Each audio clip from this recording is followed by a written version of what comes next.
తాకట్టులో ఉన్న బంగారాన్ని విడిపించి ఆ రోజు ఆన్లైన్ ధరకే కొంటుంది కొమ్మూరి గోల్డ్. శరదిందు సమాకారే పరబ్రహ్మ స్వరూపిణి వాసరాపీఠ నిలయ సరస్వతి నమస్తుతే. సుమన్ టీవీ ప్రేక్షకులకి నమస్కారం. ఈరోజు మనం ద్వాదశ రాశుల్లో నవగ్రహాలు జూలై మాసంలో ఎక్కడ ఉన్నాయో తెలుసుకుందాం. ముందుగా సూర్యుడు వచ్చేసి జూలై 16వ తారీఖు దాకా మిథున రాశిలో ఉంటారు. జూలై 17 నుంచి మనకి కర్కాటక రాశిలో ఉంటారు. అలాగే కుజుడు వచ్చి మనకి వృషభ రాశిలో ఈ మాసం అంతా ఉంటారు. నెక్స్ట్ రాహు వచ్చేసి మనకి కుంభరాశిలో ఉంటారు. అలాగే గురువు వచ్చేసి మనకి ఉచ్చస్థానమైన కర్కాటక రాశిలో ఉంటారు. శని వచ్చి మనకి మీన రాశిలో ఉంటారు. అలాగే బుధుడు వచ్చి మనకి మిథున రాశిలో స్వస్థానంలో ఉంటారు. అలాగే శుక్రుడు వచ్చేసి మనకి సింహరాశిలో ఉంటారు. అలాగే కేతు వచ్చేసి ఈ శుక్రుడితో పాటే సింహరాశిలో ఉంటారు. సో ఇవండి ద్వాదశ రాశుల్లో నవగ్రహాలు జూలై మాసంలో ఈ స్థానాల్లో ఉంటారు. ఇక 11వ రాశి అయిన కుంభరాశి. కుంభరాశి అనగానే మనకి ధనిష్ట 3-4 పాదాలు, శతభిషం 1-2-3-4 పాదాలు, పూర్వభద్ర 1-2-3 పాదాలు, ఈ నక్షత్రాల సమూహం అంతా మనకి కుంభరాశిలోకి వస్తుంది. ఈ రాశ్యాధిపతి కూడా మకర రాశిలాగా శనే, కానీ కొంచెం ఇక్కడ కొద్దిగా బద్ధకం డిలే ఉంటుందండి ఈ కుంభరాశి వారికి. తర్వాత చేద్దాం, తర్వాత చూసుకుందాం, ఎల్లుండి చేయొచ్చులే, నెక్స్ట్ వీక్ వెళ్దాం, ఇప్పుడు వెళ్ళకపోతే ఏం పర్వాలేదు, అలా కొంచెం డిలే చేయడం వల్లనే కొంచెం పనులన్నీ కూడా మెయిన్ పనులన్నీ ఆగిపోతుంటాయి. కొంచెం బద్ధకం కూడా ఉంటుంది. కానీ దైవబలం దైవానుగ్రహం పరిపూర్ణంగా ఉంది. అలాగే దైవభక్తి కూడా పరిపూర్ణంగా ఉంటుంది. ఎందుకంటే ఇందులో రాహు నక్షత్రం అనే శతభిషం ఉంది. అలాగే మెయిన్గా మనకి పూర్వభాద్ర నక్షత్రం గురువు నక్షత్రం కూడా ఉంది. కాబట్టి విపరీతమైన దైవబలం దైవానుగ్రహం వీరికి ఉంటుందండి. ఈ రాశి వారికి మెయిన్గా మొన్నటిదాకా గురుబలం ఉండేది, అది కాస్త వెళ్ళిపోయి 6వ స్థానంలో పడ్డాడు. కానీ ఏలినాటి శని మటుకు మెయిన్గా ఇంకా లాస్ట్ 1 ఇయర్ ఉందండి. వెళ్ళిపోతూ తప్పకుండా మేలు చేస్తుంది. కాబట్టి శని బలం పర్వాలేదు అని అనుకోవచ్చు. ఎందుకంటే మేజర్ పార్ట్ అయిపోయింది, 6.5 years దాటిపోయింది కాబట్టి. అలాగే రాశిలో మటుకు రాహు ఉన్నాడు, అది అంత మంచిది కాదు. ఎందుకంటే సేమ్ సింహరాశి వారిలాగా వీరికి కూడా గ్రహణ సమయం చెప్పుకోవచ్చు. ఎందుకంటే వీరు కూడా 7వ స్థానంలో కేతు ఉండడం చేత. కాబట్టి ఎంత మంచివారైనా, ఎంత హెల్పింగ్ నేచర్ ఉన్నా, ఎంత బెస్ట్గా మీరున్నా కూడా ఏదో హెల్ప్ చేయలేదు, ఏదో అన్నారు, ఇదివరకులా ఉండట్లేదు అని ఏదో టైప్లో అంటూ ఉంటారు జనాలు. మీరేం పట్టించుకోకండి. ఎందుకంటే ఇది గ్రహణ సమయం. ఎందుకంటే మన రాశిలో రాహు ఉన్నాడు కాబట్టి. సో డిసెంబర్ 5 తోటి ఈ రాహుకేతులు మార్పు చెందుతారు కాబట్టి మళ్ళీ 9 years దాకా మీకు ఈ రాహుకేతుల యొక్క గ్రహణ సమయం కానీ ఈ ఇంపాక్ట్ కానీ ఉండేందుకు అవకాశాలు ఉండవండి.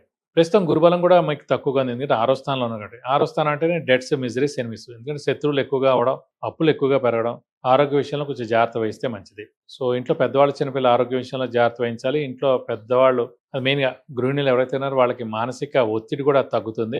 సో ట్రావెలింగ్ ఎక్కువగా చేస్తారు, విపరీతమైన ధనం ఖర్చు కూడా ఉంటుంది. సో మీరు దైవ దర్శనం చేసుకుంటే మంచిది, తీర్థయాత్రలు చేస్తే మంచిది, గురువుని దర్శిస్తే మంచిది, గురువు యొక్క బ్లెస్సింగ్స్ పొందితే మంచిది. అలాగే దైవ కార్యక్రమాల్లో మీరు పాల్గొంటే కూడా చాలా మంచిది. దైవానికి సంబంధించిన ఏదో ఒకటి డొనేషన్ ఇవ్వడం, లేదంటే అర్చన, అభిషేకాలు చేయించడం, మీ పేరు నక్షత్ర గోత్రనామాలతోటి ఇవన్నీ చేస్తే కూడా మీకు తప్పకుండా హెల్ప్ అవుతుంది.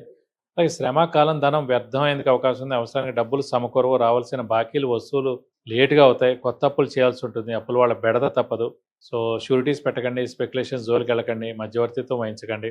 మౌనంగా ఉండడం కూడా ఉత్తమం. ఎందుకంటే గ్రహణ సమయం లాంటిది సమయం నడుస్తుంది కాబట్టి మనం ఏం చిన్న మాట అన్నా కూడా అది పెద్ద చిలికి గాలివాన కూడా అయిపోతుంది. కాబట్టి మౌనంగా ఉండడం ఉత్తమం. అలాగే ఇప్పుడు వీరికి మటుకు స్థానచలనం ఎక్కువగా ఉందండి. ఇల్లు మార్పు కానీ, ఉద్యోగ మార్పు కానీ, ట్రాన్స్ఫర్ అవడం కానీ, అంటే వేరే ఊరు వెళ్ళి జాబ్ ఎత్తుకోవడం కానీ ఇలాంటివి ఉండేందుకు అవకాశాలు ఎక్కువగా ఉన్నాయి.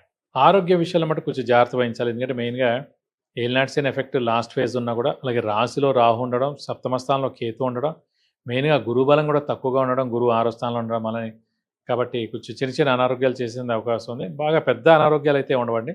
సో చిన్న అనారోగ్యం చేసినా కూడా వెంటనే రియాక్ట్ అయ్యి వెంటనే డాక్టర్ని కన్సల్ట్ అవ్వడం ఉత్తమం. ఆర్థికంగా మటుకు మిశ్రమంగా ఉంటుంది. ఎందుకంటే మెయిన్గా ధనకారకుడు, ఆర్థికానికి కారకుడే గురువు అండి. అలాంటి గురువే వెళ్ళి మనకి 6వ స్థానంలో ఉండిపోయాడు. ఎంత ఉచ్చలో ఉన్నా కూడా 6వ స్థానం అంటే డెట్స్, మిజరీస్, ఎనిమిస్ కాబట్టి ఆ స్థానం దుస్థానం అంటారు. 6వ స్థానం కానీ, 8వ స్థానం కానీ, 12వ స్థానం కానీ దుస్థానాలు అంటారు. అక్కడ ఎంత మంచి గ్రహం ఉండిపోయినా కూడా ఆ బలం ఫుల్ తగ్గిపోతుంది. అతను ఉచ్చలో ఉన్నా కూడా ఇంపాక్ట్ 50% ఇస్తారు. కాబట్టి బలం ఫుల్గా తగ్గిపోయింది. కాబట్టి ఆర్థికంగా మటుకు మిశ్రమంగా ఉంది. కొత్తగా అప్పులు కూడా చేయాల్సి ఉంటుంది. అప్పుల వాళ్ళ బెడద కూడా తప్పదు మీకు. ఇక ఈ జూలై మాసం పరిహారం విషయంలో వచ్చేసేటప్పటికి కుంభరాశి వారికి ఖచ్చితంగా గురువు యొక్క పరిహారం చేసుకుంటే మంచిది. ఎందుకంటే ఇన్నాళ్ళు ఏలినాటి శని సంబంధించి శని పరిహారం చేసుకున్నారు. ఇంకా 1 yearలోకే వచ్చారు కాబట్టి ఈ 1 year చేయకపోయినా పర్లేదు, వెళ్ళిపోతే మేలు చేస్తారు. కానీ ఈ 1 year మటుకు గురుబలం తక్కువగా ఉంది. నెక్స్ట్ ఏడాది నుంచి మళ్ళీ గురుబలం పెరుగుతుంది. ఎందుకంటే 7వ స్థానంలో గురువు ప్రవేశించి ఏడాది కాలం పాటు ఉంటాడు కాబట్టి గురువుది సంబంధించిన పరిహారం వచ్చేసి దత్తాత్రేయ స్వామి, మేధా దక్షిణామూర్తిని ఎక్కువగా పూజిస్తే మంచిది. వారిద్దరి అష్టోత్తరం ప్రతిరోజు చదివితే మంచిది. అలాగే ప్రతి గురువారం దత్తాత్రేయ స్వామి టెంపుల్కి వెళ్ళి 41 ప్రదక్షిణాలు చేసి వీలైతే అభిషేకంగా, అర్చనగానే ఆయనకి చేయిస్తే మంచిది. అలాగే ప్రతిరోజు దత్తాత్రేయ స్వామి అష్టోత్తరం కూడా చదువుకుంటే మీకు అన్ని విధాలా మంచి చేకూరుతుంది.